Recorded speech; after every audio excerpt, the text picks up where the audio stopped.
Science ले लो, safe है।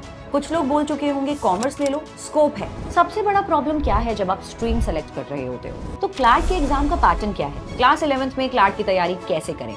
0 to topper plan कि साइंस स्किप करके भी क्या हम 20 LPA कमा सकते हैं? बोर्ड्स खत्म, प्रेशर खत्म, मगर अब शुरू होती है असली टेंशन। घर पर सबसे पहला सवाल क्या होगा?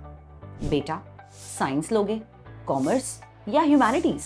और तुम वहां खड़े होंगे कंफ्यूज्ड, नर्वस, नो क्लू। क्योंकि कुछ लोग बोल चुके होंगे साइंस ले लो, सेफ है। कुछ लोग बोल चुके होंगे कॉमर्स ले लो, स्कोप है। मगर आज मैं आपको बताऊंगी कि इन दोनों ऑप्शंस को ब्लाइंडली सेलेक्ट करना सबसे बड़ी गलती होगी। एक सेकंड के लिए सोचो कि तुम्हारे बेस्ट फ्रेंड ने साइंस ली तो तुम भी ले रहे हो, या पेरेंट्स कह रहे हैं कि हमारे जमाने में साइंस का बहुत स्कोप था इसीलिए आपको साइंस लेनी पड़ी। स्कूल के काउंसलर्स बोल रहे हैं मार्क्स बहुत अच्छे हैं, साइंस ले लो। तो एक बात समझिए कि ये डिसीजन आपके लिए सब ले रहे हैं आपको छोड़ के, और इसकी वजह सिंपल है क्योंकि किसी ने आपको ऑप्शंस ही नहीं बताए। क्योंकि आपको सिर्फ वो दिख रहा है जो आपके आसपास है। साइंस ली तो डॉक्टर या इंजीनियर बन गए, कॉमर्स ली तो CA या MBA कर ली, और आर्ट्स ली तो यार लोग बहुत हंसेंगे। पर दुनिया सिर्फ इसी के इर्द गिर्द नहीं घूमती। आपकी भी गलती नहीं है क्योंकि आपने ही ये सब कुछ देखा है अपने अराउंड। स्कूल्स में अक्सर करियर काउंसलिंग होती नहीं है, और अगर होती भी है तो सिर्फ एक स्लाइड में निमट जाती है। तो आज हम वो काम करेंगे जो कभी स्कूल नहीं करता, आपको पूरी पिक्चर दिखाएंगे। सबसे बड़ा प्रॉब्लम क्या है जब आप स्ट्रीम सेलेक्ट कर रहे होते हो? वो ये कि आप बिना सोचे डिसीजन लेते हो। स्ट्रीम सेलेक्ट करते हुए अक्सर स्टूडेंट्स ये नहीं देखते कि उनका इंटरेस्ट जोन क्या है, उनकी स्ट्रेंथ क्या है, और ये स्ट्रीम 5 साल बाद उन्हें कहाँ ले जाएगी। इसको एक एग्जाम्पल से समझो। एक स्टूडेंट है राहुल, सबके कहने पर कि साइंस सेफ है उसने PCM लिया, मगर 2 साल बाद फिजिक्स में फेल, केमिस्ट्री में मार्क्स नहीं आ रहे और मैथ्स से तो नफरत हो गई है। JEE दिया, उसमें भी फेल। अब क्या?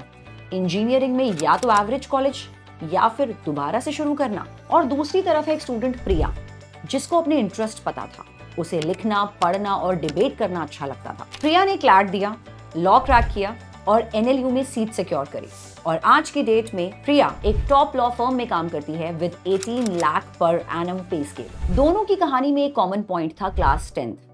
फर्क सिर्फ इतना है कि राहुल ने भेड़ चाल को फॉलो किया और प्रिया ने लिया एक informed decision. I am sure आप में से बहुत सारे स्टूडेंट्स इस टाइम पे ये सोच रहे होंगे कि मुझे तो साइंस पसंद है, मैथ्स तो मेरा फेवरेट सब्जेक्ट है, मुझे तो लिखना, पढ़ना और डिबेट करना भी पसंद है, मगर लॉ, वो कोर्ट और कोर्ट रूम वाला ड्रामा, नहीं यार वो नहीं चाहिए। तो रुकिए, यहाँ पर आप गलत हैं। ये समझना जरूरी है कि लॉ सिर्फ कोर्ट रूम तक सीमित नहीं रह गया है। आज के लॉ से आपको मल्टीपल फील्ड्स निकल कर आती हैं, जैसे कि corporate laws, MNCs, media houses, policy maker, think tanks etcetera. और इंडिया में इस सेक्टर में पिछले 10 साल में इतना ज्यादा ग्रोथ आया है कि आप अज्यूम भी नहीं कर सकते। So students, let me introduce you to CLAT exam, common law admission test. ये इंडिया का सबसे ज्यादा प्रेस्टिजियस लॉ एग्जाम है।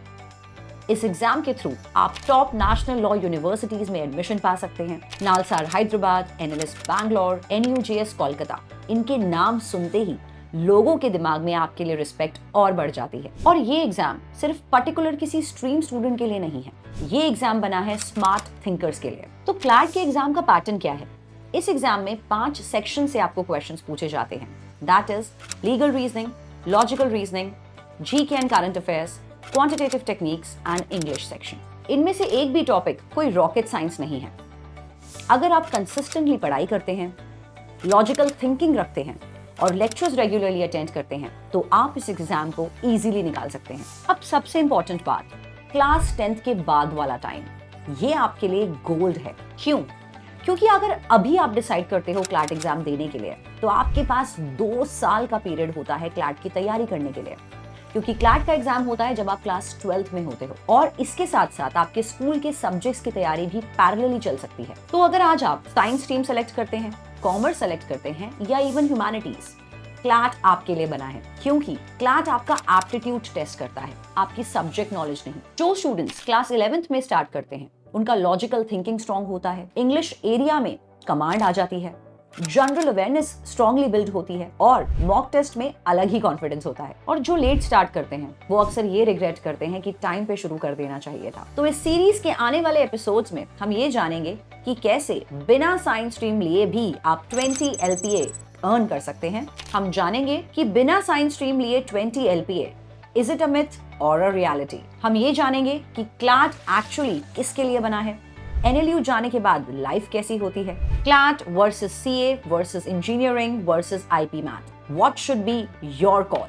क्लास 11th में क्लैट की तैयारी कैसे करें, 0 to topper plan. Her episode में आप कुछ नया जानेंगे और सीखेंगे, कुछ वो जो स्कूल नहीं सिखाता, कुछ वो जो हेल्प करेगा आपको अपनी लाइफ में एक बेस्ट डिसीजन लेने में। तो मैं आपसे एक सवाल करना चाहूंगी, क्या आप भी वही करना चाहते हैं जो सबने किया, या फिर कुछ नया, कुछ बेहतर, कुछ इम्पैक्टफुल? और अगर आपका जवाब है हाँ, मैं कुछ डिफरेंट करना चाहता हूँ, तो ये सीरीज आप ही के लिए है। तो फॉलो करो, लाइक करो और शेयर करो उन दोस्तों के साथ जो कंफ्यूज्ड हैं, क्योंकि ये डिसीजन कि कौन सी स्ट्रीम सेलेक्ट करनी है, ये सिर्फ 2 साल का डिसीजन नहीं है, ये आपकी पूरी लाइफ ट्रैजेक्टरी डिसाइड करेगा और एक इन्फॉर्म चॉइस आपको बहुत आगे ले जा सकती है। तो नेक्स्ट एपिसोड में हम ये जानेंगे कि साइंस स्किप करके भी क्या हम 20 LPA कमा सकते हैं। हाँ, कर सकते हैं, और मैं आपको इसका प्रूफ दूंगी। तब तक सोचते रहना, मगर हाँ, स्मार्ट डिसीजन जरूर लेना। Thank you so much.